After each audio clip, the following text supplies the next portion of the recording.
Non-sequitur. Your facts are uncoordinated. Yep, that's okay. Warning. The following live stream is intended for an uncommon audience. Those suffering from religious cellulitis, idiotic use of the word scientism, or geoplanetary flatardation are advised not to watch any further, as this could result in symptoms including feeling triggered, loss of wokeness, or the need to comment in all caps. However, if you think bold ideas are righteous, unique perspectives are gospel, and strong opinions are sacred, then we say hallelujah. This is Non-Sequitur. Yeah, me too. Never follow. Yeah, it sounds like and now, here are your hosts, Kyle Curtis and Steve McRae. Flame on. Oh.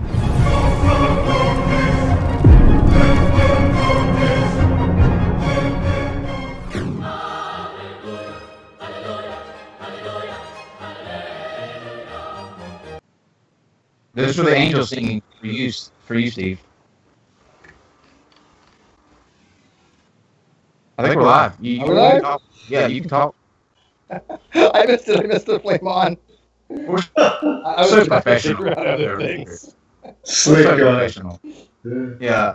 I told Tim in the pre-show that the Dark Ages may not have really existed for the Englishmen, but they sure are existing for our technology right now. And it's if there are any tech issues, we're praying. If the Christians that are watching, this is the one time that I will encourage all of you to pray. And awesome prayers, baby. Yeah, because what I was trying to figure out is where the echo was coming from and where the static was coming from. That's why I missed the opening. But hopefully it's cleared up. So let me ask live chat because they're noticing that there is an echo and there's audio. But let me see if that's clear now. I don't hear it now. It sounds fine in here, but they're saying it's a creepy echo. And if it is there, this is just the devil's way of trying to prevent us from being on YouTube. They started with Alex Jones. We're obviously the next choice because we are the number 2 most controversial show on YouTube. It's really bad, by the way. It's really not even. It's echoing and it's modulating, so you're getting a clipping effect. Fantastic. Well, there you go, Christians. There's proof that prayers do not work. Prayer failed. We were right all along. Again. So I'm not really sure how to. Has the echo cleared up now? Yeah. See if the echo is cleared up now. They say I have no echo. Sorted. They said it's gone now. Okay. It's because I had the input that was going to my headphones, and because Skype was going through NDI. Got it. Let's go with that. Okay. Awesome. Well, let's start again. And we're live. The angels were singing for you there, Steve. I love when the angels sing for me. The sky opens up, the clouds part, the angels descend and sing hallelujah.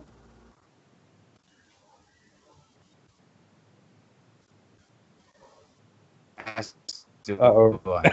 Kyle EXE is broken now. We are... You're frozen. Kyle's malfunction. I think we are the... God damn it. Okay, I give up. Thank you for joining us tonight. It was fun. Not really. Am I back on?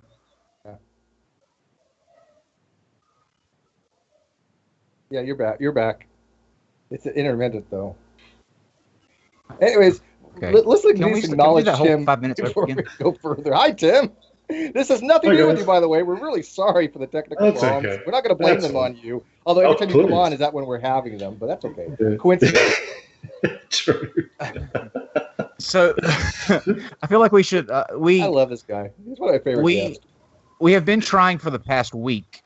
We've had some sync issues, as I'm sure that you all know, and we recently switched from vMix to Zoom and OBS, and we've been trying to suss out the problem, and we've been each show, clicking off one box, hoping that will fix it. But I think we have now fucked with everything so much that it's unfuckable now. I think we're just gonna have to close the channel down and start from brand new next week. We're gonna get 2 styrofoam cups and a piece of string for everybody. and use that. They'd probably be better. But okay, so let's try this again. Welcome to NonSequitur. Hopefully, this a third time's a charm. Let's run through what we've got coming up for the week really fast, and then we will talk about the Dark Ages with Sir Tim O'Neill, the White Knight on the thumbnail. Okay, so starting on tomorrow, actually, Mr. Atheist and I will be debuting our new little video, I guess, response segment. We're doing a show where we take on the top 5 cringiest, stupidest, outlandish videos that are floating around YouTube. We've got quite a few really good ones for tomorrow to kind of kick things off. And then we're also going to be kind of fusing with Godless. If everybody knows that Godless Iowan puts out a blog each week called The List.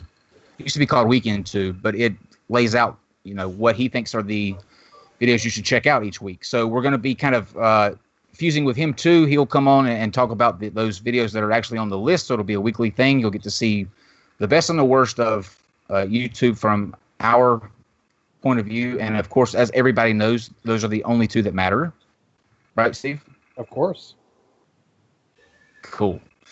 So that will be tomorrow at 7 p.m. Eastern. And I believe, Steve, you're going to be on the Atheist Edge tomorrow, right?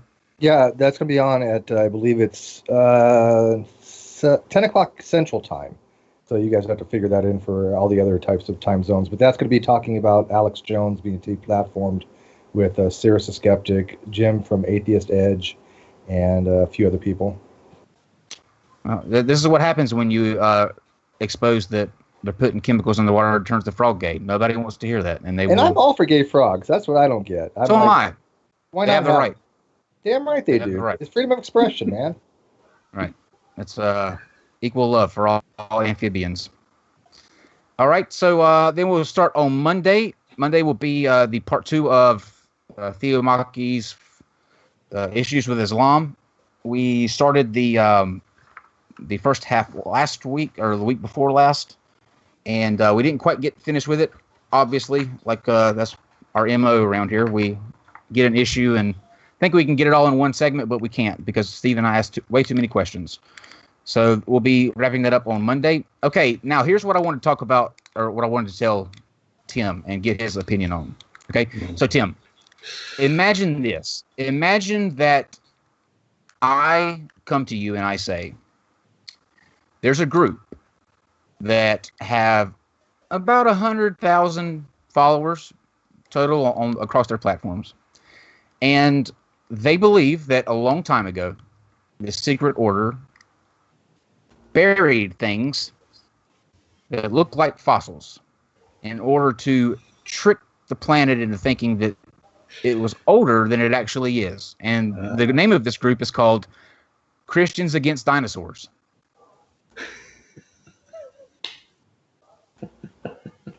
That's no joke. That's a real thing. It's a real thing. 100,000 people. 100,000 people. Is this an American group, Carl? More than likely. It does sound like a predominantly American type. Oh, of course. Are you kidding me? Does sound a little American. Yeah. You guys your country's very strong. Not only did we write. It is, and you know what? Usually, I would, if it was another country, Tim, saying this to us, I would have no choice but to accept it. However, you guys did export Ken Ham. We did. So, this is true. So you are just as equally in the boat as we. But the only issue is now we have to deal with him. Like you got off scot-free, and true. You exported him, and we want to export him back, but he won't go. No, we keep sending dickheads over your way. Rupert Murdoch is another one of ours. Steve Irwin, who was a bit of a dickhead. That's true. Yeah, I don't know why people love Steve Irwin. We just here in Australia we just consider him to be a complete embarrassment. What do you think about Crocodile Dundee? Well, that was actually a joke. So he that's a character that he plays, and that's okay. Steve Irwin, we think, was actually not joking. We think he was actually that much of a fucking moron. So there you go. But you guys loved him. Well, we do, and you know what? I have to admit, I was guilty of that too. I used to watch all of his. It's a funny story. For Halloween, I think I was in 8th grade. I actually went as Steve Irwin. I had the khaki. The khaki 6-pocketed. Yeah. Yeah. Did you have the dorky haircut and the goofy crikey? Look, I've always been like very particular about my hair, so I never could do the mullet. I never could Fair enough. rock the mullet. But yeah. So let's not tell anyone else. People out there that are listening, don't tell anyone that. Okay, no one needs to know. There are pictures. Yes, they do exist, but they will not be shown ever. Okay, so that's all going to be on the 15th, on the or the 14th. On the 15th, we've got King Crocoduck and Rick Delano. The 16th is going to be John Kroon, who is a instructor at Harvard. He works there at the excuse me, observatory, and he's going to be talking about exoplanets. He's going to be diving into the latest discoveries that we've found this year, and something about the probability of alien life being on these planets using the Drake equation. He went through a little bit of it with me today, and it's fascinating. So nothing's alien-wise as far as the fringe that you hear sometimes on. This is all going to be scientific approach to the probability, not that it's a definite thing. And then finally, Friday, 8/17 is going to be the with the First Amendment auditor, Black Label Cop Watch. These are the guys that go into. This is another weird thing, Tim, where these guys go into police stations, courthouses, post offices, or they stand outside and they just film until they're engaged by the police. And when they're engaged by the police, they ask them what they're doing. They don't respond, or they say, I'm exercising my First Amendment right. You also have people that walk down the street with guns strapped to themselves just because they can, because that is a legal thing that you can do. It's not advised, but it's a thing that they like to test the waters to see how police will respond to that. So one of the biggest on YouTube is going to be joining us on the 17th to talk about that. And Aaron Ra will be with us on that call, so don't miss that. I'm waiting for one of them to walk into a federal building with an RPG and see how well that works out. It's my First Amendment right to carry this in here, people. Or a military base or something. It does. That's what. Yeah, they do. They do this on military. I don't know about the gun thing, but they do it. The First Amendment thing. Like they'll just stand across the street from a military base with a camera and just stand there all day. And of course, that looks suspicious. And they make the point of when they come up and the cops tell them that it looks suspicious, they'll go, "Well, is being suspicious a misdemeanor or a felony?" And of course, you have the right to do that. Does it mean that you should? I have the right to drink bleach. I do. I have that right. I have the right to drink bleach. Doesn't mean that I should drink bleach, but I have the right to. So we'll get into that with him on the 17th. And then the last two things are Saitin Bruggencade on the 28th with Raul from Street Knowledge. On the 30th, Armored Skeptic will be with us. And then what you're seeing now is we're going to start plugging the really cool event that's happening in Milwaukee. If I can get my Dave, can you tell me the date on that? I can't see it on my. Wait, I got it here. Right. Yes. Okay. MythCon. It's MythCon 5. It's going to be September the 22nd at 10:30 a.m. to 9 p.m. Later on this evening, I will have the links in the description for you to find out more if you're in the area or you're interested in going. They have a fantastic lineup, which you can find at their website, which will be in the description once we conclude this show. That is a really well done graphic for MythCon. Whoever did that did a really good job. So, okay. That's all that I've got right now. Now we can dive into the Dark Ages. And just a brief introduction. If if you have not seen this gentleman before, you're in for a treat. Those of you that have been with us when he's been on, he's a fan favorite. We always get really high praise when he comes on, and I think it's all towards your style, which either people absolutely love you for, like me and Steve. We love your attitude, or your attitude is the reason that people hate you. Either way, they can't ignore you, so that's all that matters. Good. So we welcome Tim O'Neill back. Sure. Thanks, guys. Good to be back. For those who don't know, me or my background, I run a blog called History for Atheists, and I am an atheist, but I'm very much about trying to get the facts straight on history, because a lot of, not all, but some atheists have some ideas about history which are wildly wrong. And as a skeptic and a rationalist, I think we shouldn't just talk about kind of checking our facts and getting stuff right, and we shouldn't just do it when it comes to science. We should do it when it comes to history as well. So thanks again for having me back on. And I was really keen to tackle this topic, because it's probably one of the areas of misconception about history that a lot of atheists do have. And in the comments on the last couple of shows, several people have actually brought up the subject of the Dark Ages. And a couple were these are the lovely people who don't like me. Hi. They were saying, yeah, hi, Anders. They were saying, this guy's an idiot. He even denies that the Dark Ages happened, which apparently is equivalent to denying climate change or the Holocaust or something. So I thought we'd talk about the Dark Ages, because everyone knows about the Dark Ages. And maybe we could just kick off by maybe if I could throw a question to you guys, Steve or Kyle. When we say the Dark Ages, I mean, when are we talking about? When were the Dark Ages? Any ideas? Anytime after 8 p.m. Yeah, true. Yeah, anytime I ran out of alcohol. Also true. No, Steve, you want to answer that? Well, I thought it was around the 14th or 15th centuries. Somewhere in that time, it started to be tapering off. So it's somewhere between 900 and 1500 AD, give or take. Cole, I don't know if there's an exact range. I'm just kind of pulling it out of my ass. So. Yes, sir. Yeah. So it was kind of cold. What would you say? Roughly the same as Steve? I would go a little bit later. The starting point, I would say probably. What did you say, Steve? 900. I've heard different things, like prior to 1000 BC. Then I've heard 1300 BC. But I've done no research on this, so it makes no difference what I say. I'm gonna go 1100 AD to 1350 AD. Oh, it's very precise. 1350. Okay, and this is okay. Thanks, guys. And this is, I suppose, you're illustrating my point. Everyone kind of knows what we're talking about when we talk about the Dark Ages. But whenever I ask people when were the Dark Ages, I get completely different answers. It's always roughly around about that kind of medieval time. So it's after the Romans, before the Renaissance. That's sort of what people are talking about. And the general idea is that the Roman Empire collapsed.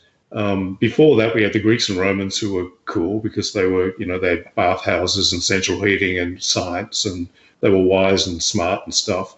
But then along came Christianity, caused the Dark Ages. The Roman Empire collapsed. You had 1,000 years roughly of darkness, superstition, witch crazes, the Inquisition, torture, oppression, the church dominating everything, no science, scientists being burnt at the stake, plagues, all of that stuff. But then thankfully the glorious Renaissance dawned, and we had the revival of ancient Greek and Roman learning. And so we emerged from the Dark Ages, and we had the scientific revolution, the Reformation, and eventually the Enlightenment, and then wonderful us. So it's kind of like, everything was going well, then everything collapsed, and then things recovered. That's sort of the concept of the Dark Ages. Does that sort of sound about what you would understand?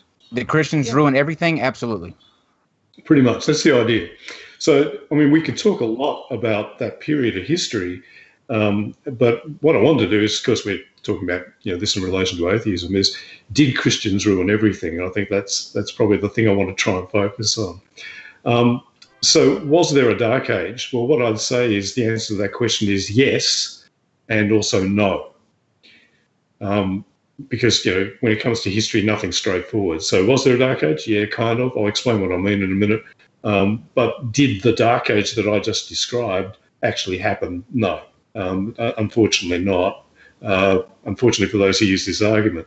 But just to illustrate, I suppose, the way many atheists see, obviously not all, this whole concept of the Dark Ages, maybe we could put up the graphic that I was talking about earlier. Dave, if we could maybe put that up. You won't see it on your end, Tim? I won't see it? Okay. Because the dates are confusing is because I think of the Dark Ages as two different things. One, either lack of scientific inquiry. Thanks. Or the fact that there's just very little records from that point, that period of time that we have to know what was going on. It was dark. That's a really good point, Steve. I might just sort of get back to that because the whole origin of the term and the use of the term is a big topic in its own right. But the graphic that you got up at the moment is from a website by a guy called Jim West. I don't know anything about Jim West's background, but I can pretty much guarantee he hasn't studied history. And he's a Jesus mythicist who just kind of hates Christianity the way a lot of people do. And he wrote a quite impassioned essay a few years ago defending the concept of the Dark Ages. And he illustrated it with this very scientific graph. So you can see along the bottom axis, there's a timeline. So it starts, I think, I'm not looking at it, but from memory, it starts with the Egyptians. Then you've got the Greeks and the Romans. Things are going up because on the other axis, you've got scientific advancement. And then, of course, it crashes around about the point of where Christianity kind of took hold on the Roman Empire. It flatlines. That's the Christian Dark Ages. And then it goes up again after the Renaissance. And, of course, the argument that he's making is that if it hadn't happened, then we would be exploring space and we'd be living on Mars or something by now. I'd have my flying car, goddammit. Yeah, the flying cars, yeah, exactly. So this is a very common conception, and quite often when I'm talking to people about this online, people bring up this graph as though it proves something. Now, I don't know about you guys, but I'm okay with the bottom axis. That actually makes sense. The axis on the left, though, how the hell do you measure scientific advancement? Basically, that graph is something that Jim West has pulled out of his ass. Well, this is proof, Tim, that like Dr. Kent Hovind says, graphs are nothing more than scientists drawing lines on a piece of paper. In this case, it's Scrabble, we call it. In this case, it's Jim West drawing lines on a piece of paper. I won't say anything about scientists. The problem with this graph is that you can't measure scientific progress, and if you know anything about, say, Greek and Roman technology and science, the idea that the Romans were vastly or greatly in advance of the Greeks is just pretty dubious. And as we'll talk in a moment, as I'll explain in a moment, the idea that there was this 1,000-year hiatus in scientific advancement is simply wrong. But to get back to your point, Stu, originally the term Dark Age was a Latin term, Saeculum Obscurum, and it basically referred very technically to a period for which we don't have many sources. And it was applied originally in the 17th century to a very specific period in the Middle Ages in the 10th century, where we actually have a very distinct lack of sources, particularly for Italian history. And so he referred to it as a dark age. He said this is a period in which we have darkness because we don't have much information. It later found its way into English and then got applied to the Middle Ages generally as part of this idea that Roman Empire, technology, science, reason, good, Christianity collapsed, bad, and then Renaissance, it became good again. And this was a very common idea, particularly in the 19th century. It took the 20th century for people to actually study the Middle Ages enough to realise that this was wrong. And unfortunately, it's taken a very long time, it's still happening, for this to filter down to the average person. So the average person's conception of history of this period is still very much stuck in the 19th century. So what I want to do today is go through some of the stuff that people tend to say about the Dark Ages, about the medieval period, and sort of do a bit of a debunking on most of them. The first one is that Christianity either caused or at least exacerbated, made worse, the fall of the Roman Empire.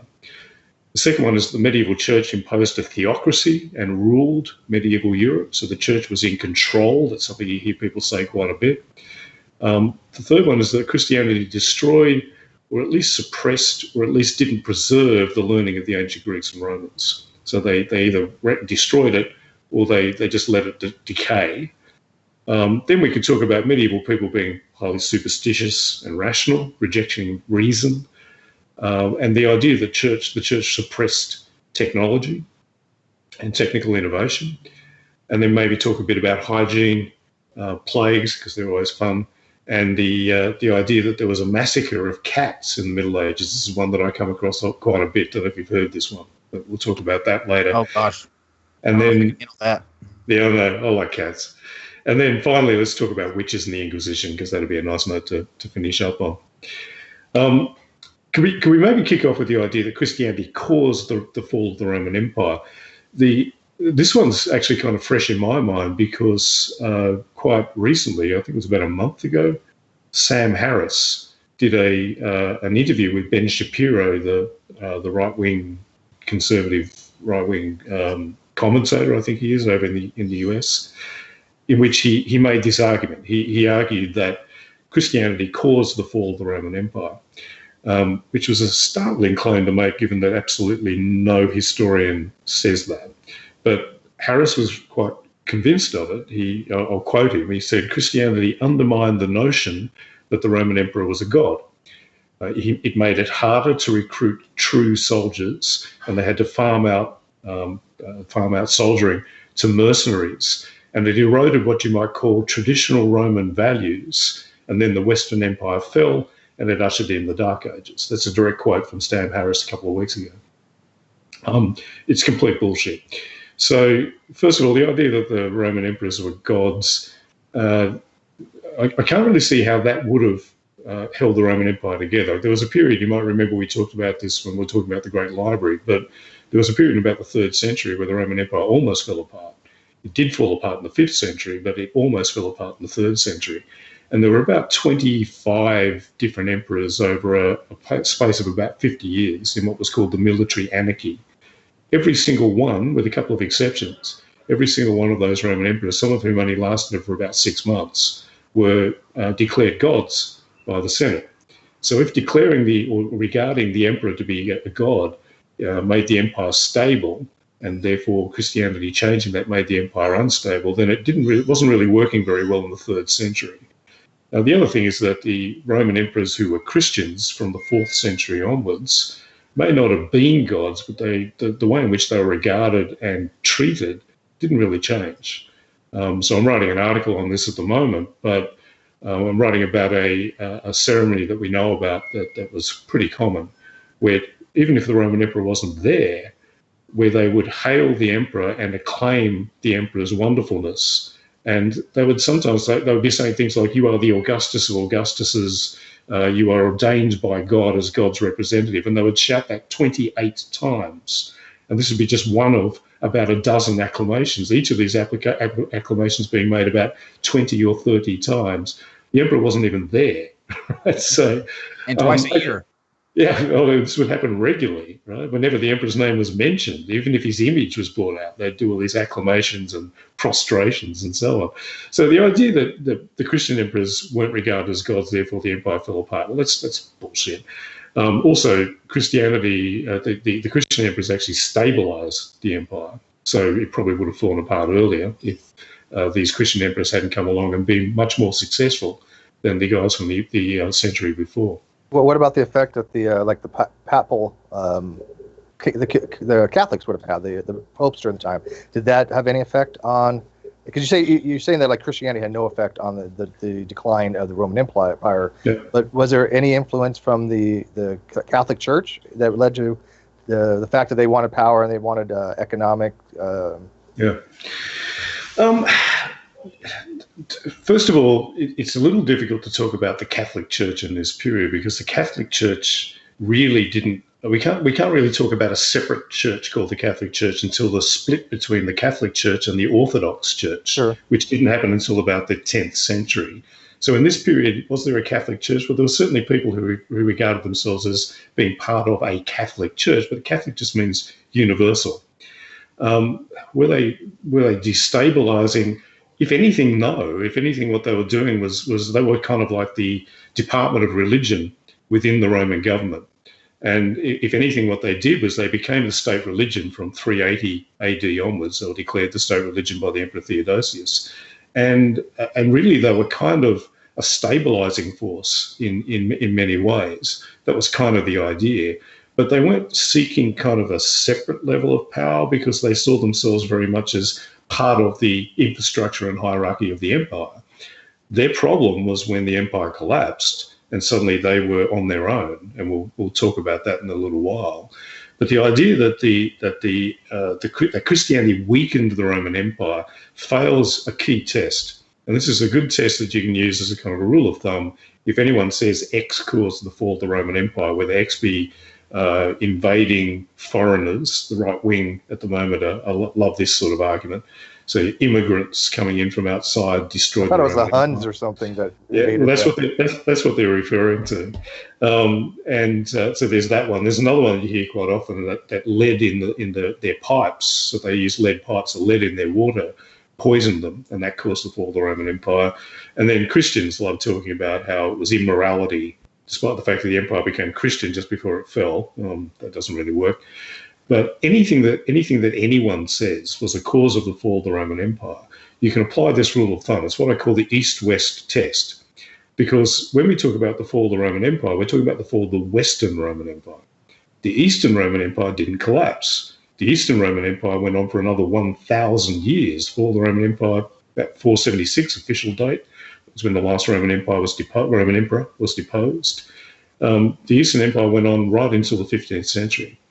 So the East-West rule is if someone says that X caused the fall of the Roman Empire, you just have to look and see whether X was as much a factor in the Eastern Empire as it was in the West. And if it was, then that clearly can't be the explanation. So they used lead pipes in the Eastern Empire just as they did in the West.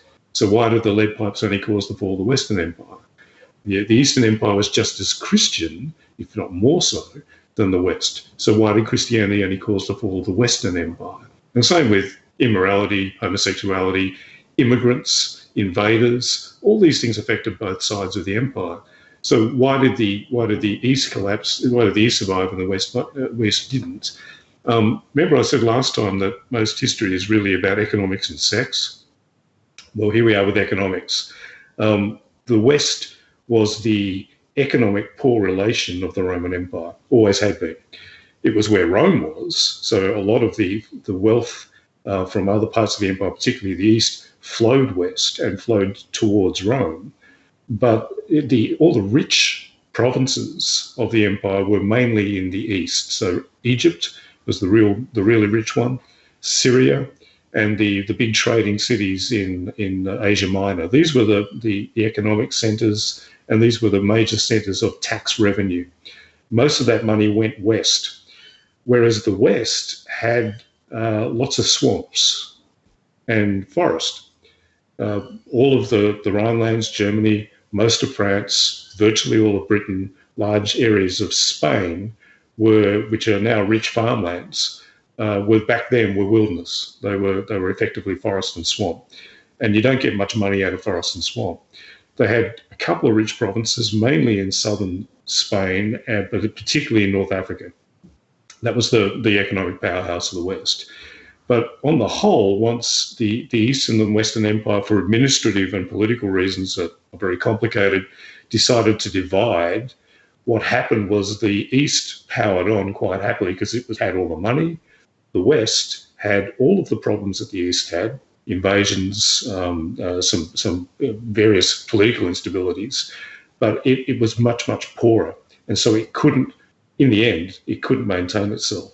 So what actually happened in the West wasn't that barbarians invaded and defeated the Roman army. The Roman army remained highly effective right up until the end. Within about 2 decades of the fall of the Roman Empire, or the fall of the Western Empire, the Roman army was still kicking barbarian ass. Virtually every single time they fought the barbarians in the last century or so of the empire's history, they won. So it wasn't that Harris is wrong. It wasn't that they weren't recruiting true soldiers or that traditional Roman values were being undermined by Christianity or any of that crap. The Roman army was still highly effective. The politics was spiraling out of control around them, and the economics was collapsing around them. And in the end, the army was basically left with no empire to defend. There's even a story of one unit of the Roman army in what was then called Irilia, which is now sort of on the Dalmatian coast, so it's now probably Croatia, who went for about 15 years without receiving their pay and just kept on defending the border and doing their stuff. And in the end, they just disbanded themselves because there was no empire left for them to be part of. So the Roman Empire didn't collapse because of Christianity. Does that make sense? Absolutely. Mm-hmm. So far, so good. That's a great big topic, and there are literally whole books written on what did cause the fall of the Roman Empire. But so I won't go into. I mean, I just gave you a very quick snapshot, but I won't go into that in much more detail. But the idea that Christianity caused it is pretty much nonsense. Or was it even a contributing factor? It doesn't seem to have been, because the barbarians, for example, were mainly Christians. They weren't Catholic Christians, so they weren't sort of Orthodox Christians. They were mainly Arian Christians, which kind of brings me to my next point, which is the idea that the church formed a theocracy, so it was in control throughout the Middle Ages. And if you watch Hollywood movies and so on, you quite often see sort of bishops lurking around telling kings what to do. And we've got this idea that the papacy was this sort of, they were like the grand ayatollahs of the Middle Ages, and they basically ran the show, and the church was in control. Yeah, the Inquisition, that was kind of like a secret police that were going around keeping the church's interests at heart and burning people if they got in the church's way. That's the cliche. That is, again, almost all crap. For most of the medieval period, the church was incredibly weak, which sounds strange to many people, but for most of the medieval period, the church was struggling to maintain or to gain its independence in the face of domination by secular powers. If you think back to what I just said, at the point where the Roman Empire fell, the church in the West was in a very, very difficult situation because it used to have the most powerful man in the world, the Roman Emperor, as its patron and protector, and suddenly he was gone. And what was left in the West was this patchwork of barbarian kingdoms that were all fighting each other, plus wave after wave and after wave of new invaders coming in all the time. Things were pretty bad. And in places in Europe, things actually went seriously Mad Max. I mean, in Britain, for example, you had people living in huts in the ruins of what had once been great cities, and you had gangs taking over the highways. It went pretty feral. So the church was in a situation where it had lost its major sponsor and protector. Also, the northern half of Europe had been effectively taken over by barbarians who were mainly pagans, particularly Britain, for example. And even the parts that had been taken over by barbarians who weren't pagans, who were Christians, they were Arian Christians, not Catholic Christians. So Arians, very slight difference, but they believed that a slight different belief when it comes to the structure of the Trinity didn't make a whole lot of difference. It was a very fine theological point. But what constitutes a barbarian? When you say that, what does that mean? Yeah, for a Roman, it was pretty much anyone who was outside the Roman Empire. They would consider anybody that wasn't part of the Roman Empire would be barbarian. Yeah, pretty much. So it didn't have so much to do with civility, or they were a civilized nation, is the fact that they were not Romans then. Or from a specific place. That was pretty much it. So the Persian Empire, which was every bit as sophisticated as the Roman Empire, the Persians were regarded as barbarians. There's a bit of a debate about where the word barbarian comes from. It seems originally to come from the Greek. It might come from possibly from the Latin barbus, meaning beard, because they quite often non-Romans wore beards. But it could also come from a kind of an onomatopoeic play on words. So bar, that their language sounded like this babble.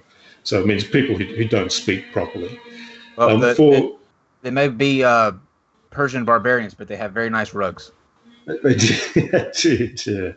They actually did back then. So, but for this period and for the Western Roman Empire, when we're talking about the barbarians, we're largely talking about Germanic-speaking people. So the Visigoths, the various Gothic tribes, the Visigoths, the Ostrogoths, the Burgundians, the Franks, who became who founded Francia, which is now France, and the Anglo-Saxons, who conquered parts of Britain, which is now England. So these guys were either pagan or they were Arians. And the thing about being Arians was that they weren't Catholics. They had their own churches. They had their own Bible, which was written in Gothic, and they had their own liturgy, their own church ceremonies. So when you get to about the end of the 6th century, the Pope of that time, Pope Gregory, was really looking at a Europe where the church was incredibly weak. By that stage, a lot of those barbarians had converted to Catholicism, but the way the church was surviving was by turning to the local warlord and saying, if you look after us, we'll pray for you. And so there was this relationship, localized relationship between the church and whoever happened to be the tough guy on the block at that time. The problem with that was that because the church had lands, it was in the interest of the local tough guy to ensure that the right people were getting positions within the church. So you had what was called lay investiture. So you had the local warlord who would say, well, you can be bishop because you're my cousin. And that way, the land that you have, I can get some of the cut of the money from it. Also, if I need to raise troops to go and fight the next warlord over, you can provide me with troops because you're my cousin. So the church increasingly became dominated by these local warlords, and this was increasingly a huge problem for them. So when people talk to me about Christianity being in control in the Middle Ages, for most of the Middle Ages it wasn't. Probably a good example of this would be Pope Leo III, probably not one of the more famous popes, but he had a particularly bad day on April 25th, 799 AD. It started like any other day at the office. He was the Pope, so he was going off to do some ceremonies of the church. He was going from one church to another church in a ceremonial procession through Rome, when suddenly he got attacked, and a gang of thugs dragged him off his horse, dragged him into a ditch, beat him savagely, stabbed him repeatedly, stabbed him in the eyes, tried to cut out his tongue, and then threw him in prison and left him virtually for dead. They then had another go at trying to cut out his eyes. These guys weren't very good at the whole blinding thing. They still failed. He survived. Right? So what was going on here? I mean, this guy is the Pope. According to the whole theocracy idea, he was meant to be the most powerful man in Europe. Well, obviously he wasn't. At this stage, the papacy was very much a plaything of local lords within the city of Rome. It was a fairly minor office. It had no authority at all outside of the city of Rome, and as you could probably tell from that last story, didn't have a whole lot of authority within Rome. These guys were part of the family of the former pope, and they weren't happy that the papacy had moved out of their family. And so they decided to attack this pope. Killing him would have been a bad thing, but blinding him and cutting his tongue out, that was okay. Have you heard the story, just real quick? This is one of the... I watched a thing on the popes. I think it was called... the video was called The Bad Popes of Antiquity, I think. But I forget the pope's name, but he actually... he dug his predecessor up out of the ground and put him back on the throne and tried him. Had a guy that would work the guy's mouth to answer for him, and found him guilty, cut off his blessing fingers, and then threw his body into the Pope Stephen the Sixth. Yeah, it's Formosius and Stephen. That's so he literally dug him up, put a corpse on his throne. Try him. But I like the fact that they dressed the corpse in his robes, though. They didn't just have a skeleton sitting there. So was he found guilty? He was. Yeah. Okay. Yeah. If you were somebody like if me and Steve were back in the day, right, and we were gathered in this church and watching this, I would go, hey, this God they probably believe in is batshit crazy. Look what they're. I mean, like that should be something that you stop and go. This is absolutely not normal. They're trying a dead corpse.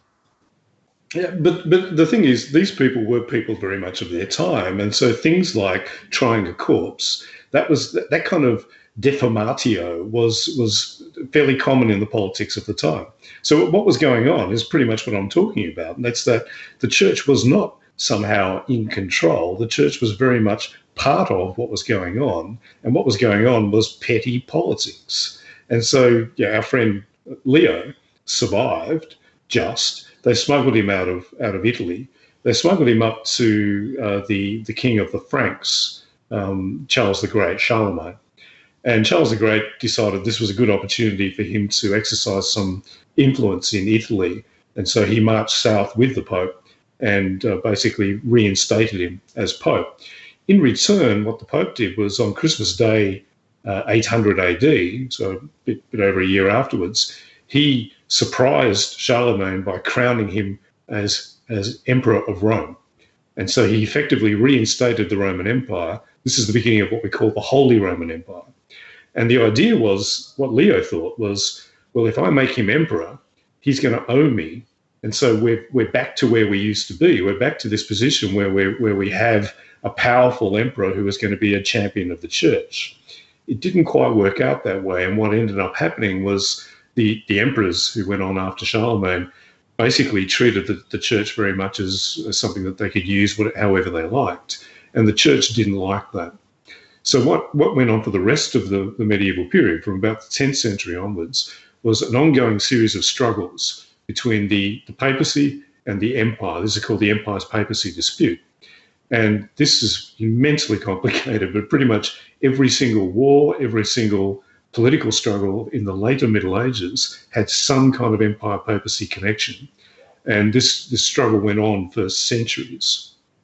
The conception that people have of the popes as being great rulers and having enormous power effectively comes from them taking what was going on at around about the time of the Reformation in the 16th century and projecting it back.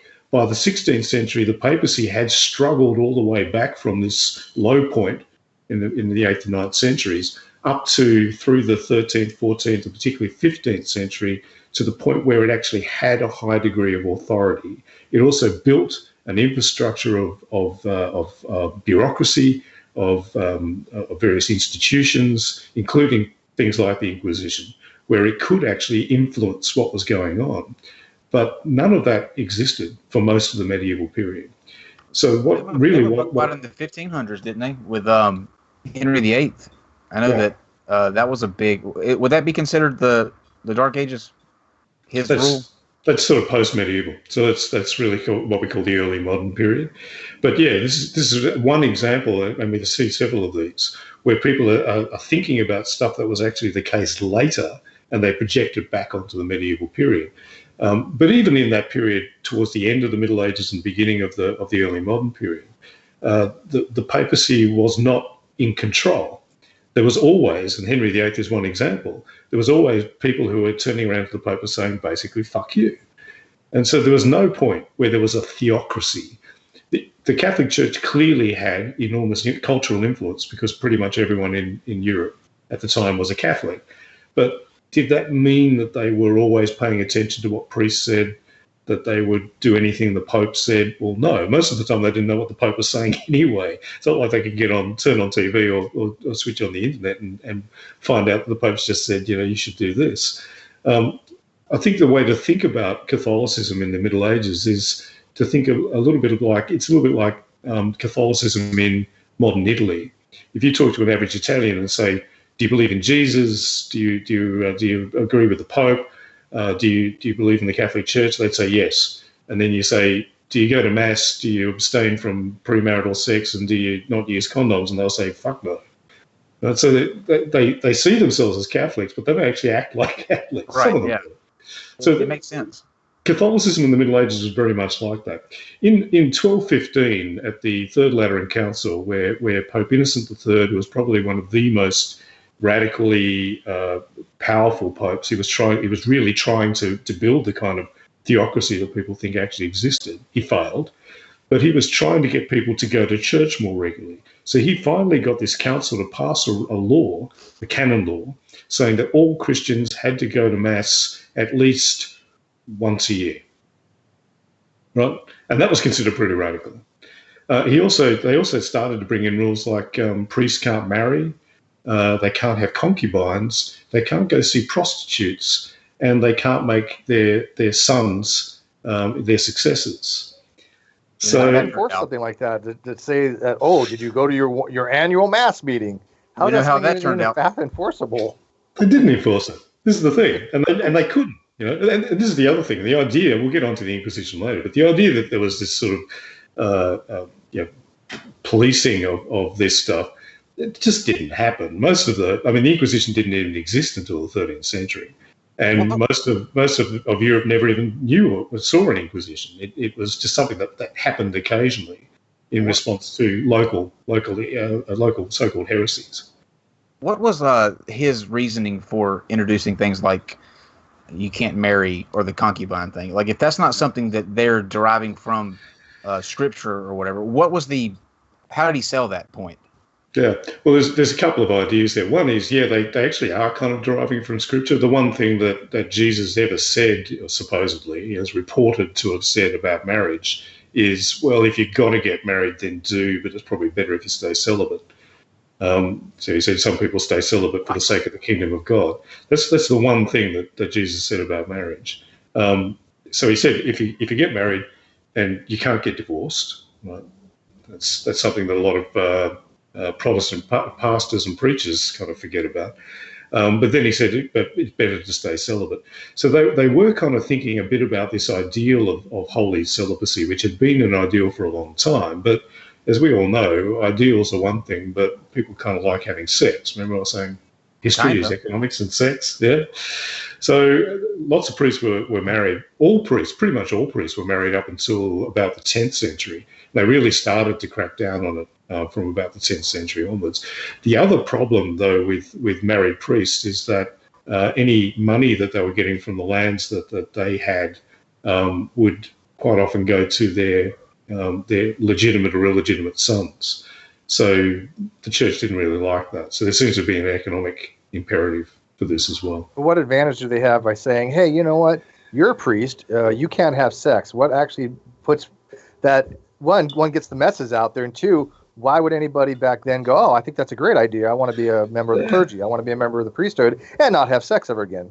Yeah, well, theoretically, what it was meant to do was meant to sort of elevate the priests to sort of like this holier level and gave them a sort of a moral authority. It didn't really work. It didn't really work, and priests were notorious for having sex. I mean, it was a running joke in medieval literature. They still are. They still are. That's right. So, but I suppose back to the main point: was the church really a theocracy? Did they have this sort of iron control over medieval Europe? Fuck no. Right, and anyone who's actually studied the medieval period knows that this idea that it was some kind of like medieval religious version of Nazi Germany or the Republic of Gilead from The Handmaid's Tale, nothing like that. Fantastic. Makes sense? Yeah. Maybe the clergy should go out and find some insults to try to recruit. That would work out well. That'd be beneficial to both groups. That's right. Yeah, and they're such nice guys too. Yeah. Friendly as fuck. Yeah, really pleasant to talk to. That last guy though, or that last priest, where the cutoff point was like the guy before you got married, and then you were next, and they came to you and said, well, listen, Herodotus or whatever his name would have been. Where did I get Herodotus from? Anyway, listen, Herodotus, we passed some new laws, and he's going to be the last one. I'd be pissed off. The introduction of that, I mean, it kind of happened over centuries, so there wasn't really a kind of a last one. But there's a great little book that was written by a French historian back in the 1970s called NonSequitur, and it's a snapshot of the life in a French village in the 13th century from the evidence taken down in an Inquisition trial. And it's amazing to read this because basically it's a village of about like 200 or 300 people. Everyone knew everyone. and the priest was fucking about like 4 of the women in this village, and everyone was just, oh yeah, that's what the priest does. The priest was fucking her, and then he dumped her and was fucking her. And so anyone who's got this idea, either Catholics who've got this idea that the church was particularly wonderful and holy and powerful back in the Middle Ages, they're kidding themselves. And anti-theistic atheists who think that the church had some kind of iron control over Europe in this period, they're fucking kidding themselves as well.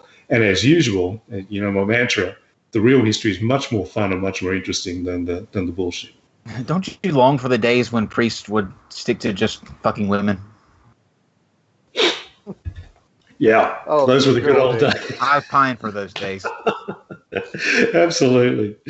So just moving on, I mean, the other one that you get quite a bit is this idea that Christianity destroyed the learning of the ancient Romans and Greeks. And this is one that I come across all the time. And the idea is that the Greeks and Romans were kind of wonderful and scientific, and then Christianity came along. They destroyed the ancient learning of the Greeks and Romans. They destroyed the science, and as a result, we lost all this wonderful stuff. So that gets back to the chart that we had before. We've also touched on this when we were talking about the Great Library, because that's part of the myth of the destruction of ancient knowledge. And as we discussed, that didn't happen. And also the murder of Hypatia, which apparently is meant to be an example of this destruction, this hatred of ancient knowledge. And again, as we discussed, that's not what happened. So where did this idea come from? Well, this comes from the fact that there definitely was a debate within early Christianity before the Middle Ages, from about the 2nd to about the 5th century. There was a debate within Christianity about whether Christians should just study the Bible and Christian writings, or whether they should also study the learning of the pagan authorities, so people like Aristotle and Plato and so on. And there was certainly a faction within that early Christian church that believed that they should stick to just the Bible. So there was a guy called Tertullian, who quite famously in the 2nd century asked, what has Athens to do with Jerusalem? So what he meant was, what has philosophy got to do with theology? And he was kind of, not absolutely, but kind of the opinion that Christians didn't need to study this pagan learning. And so you often see this being quoted. Tertullian said this, therefore Christians hated ancient learning, therefore ancient learning was destroyed by the Christians. What you don't hear is the other side of the debate, because there was another side. And so around about the same time, there was a guy called Clement of Alexandria, and just give you a quote from him. He says, "We shall not err in alleging that all things necessary and profitable for life came to us from God, and that philosophy, more especially, was given to the Greeks as a covenant peculiar to them.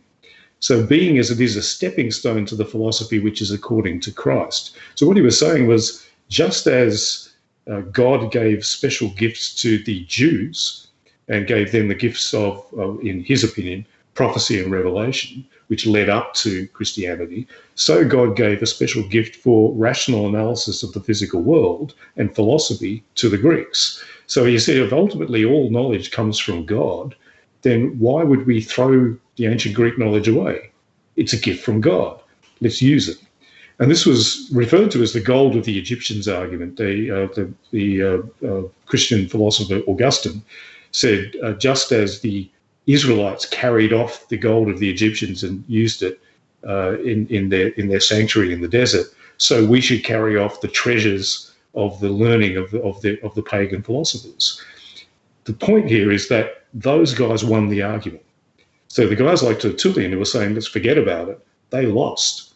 It was Augustine, Clement, John Damascene, and various others who made this argument that they should use the knowledge of the ancient Greeks. They won the argument, and as a result, anything that we read today by Aristotle, Archimedes, Galen, any of the ancient Greek and Roman philosophers and scientists was preserved for us by Christian scribes and scholars. How do they justify, though, God giving knowledge to the pagan or to the heathen? Well, Clement